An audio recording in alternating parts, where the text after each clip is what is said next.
Արմավիրից եք, ինչպես եք վերաբերում նրան, որ Նիկոլ Փաշինյանը եւ նրա կինը սկսել են քննել, զննել, ուսումնասիրել հոգեվորականների անձնական կյանքը եւ անկողինը։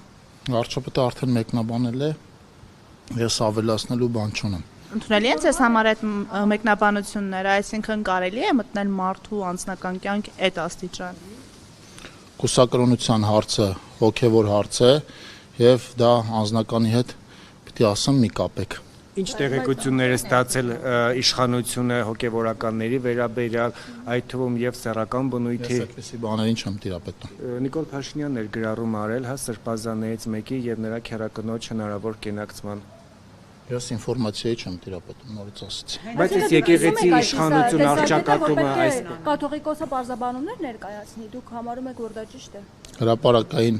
հարց է հնչել եկեղեցական գլխավոր կարգերից եւ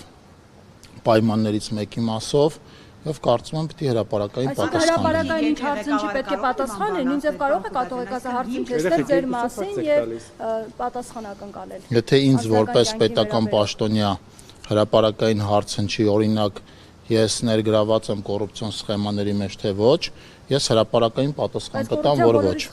Բայց դա իր անձնական կյանքն է, տարբերությունը դրանում է։ Անձնական կյանք է, եթե խոսքը վերաբերվի աշխարհիկ կյանքով ապրող մարդուն, իսկ եթե հարցը պատասխանեմ, թույլ տվեք պատասխանեմ։ Վարդապետների եւ եպիսկոպոսների եւ արքեպիսկոպոսների համար կուսակրոնությունը անձնական կյանք չի, դա եկեղեցու գլխավոր պայմաններից է եւ դրանով են նաեւ տարանջատվում քահանաները օրինակ վարդապետերից, որովհետեւ պայմանն է այդպիսին եկեղեցու։ Հարցը հնչել է այդ կոնտեքստում եւ այդ կոնտեքստում, եթե ես լինեի եկեղեցու ներկայացուցիչների փոխարեն, կտայի հրապարակային պատասխան։ Այնպես ինչպես ես ասում եմ, որպես պետական պաշտոնյա, եթե ինձ հարց ուղղվի օրինակ կոռուպցիոն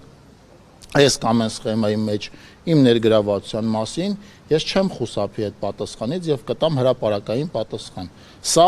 սովորական մարդուն վերաբերվող հարց չի, նորից եմ ուզում ասեմ, աշխարհիկ կյանքում ապրող մարդուն վերաբերվող հարց չի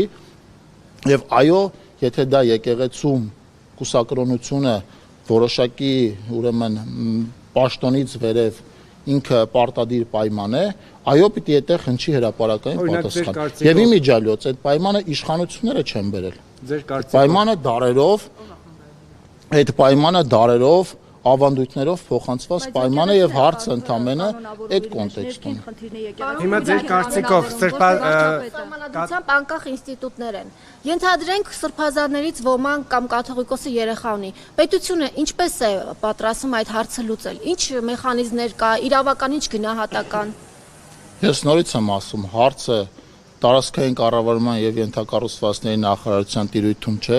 Թեմային տեղյակ եմ այնքան, ինչքան հրապարակային քննարկումներն են լինում, եւ ես ձեր հարցին պատասխանում եմ որպես հայ քրիստոնյա մարդ, ով հավատում է Աստծուն։ Ընդամենը իմ մեկնաբանությունը հետեւյալով է, որ այո, եթե որոշակի պաշտոններից բարձր եկեղեցուն կուսակրոնությունը պարտադիր պայման է, դա չի առնչվում միայն եկեղեցուն, դա առնչվում է նաև այն հավատավոր մարդկանց, ովքեր հավատում են Աստծուն եւ հայ առաքելական եկեղեցու հետևորդ են։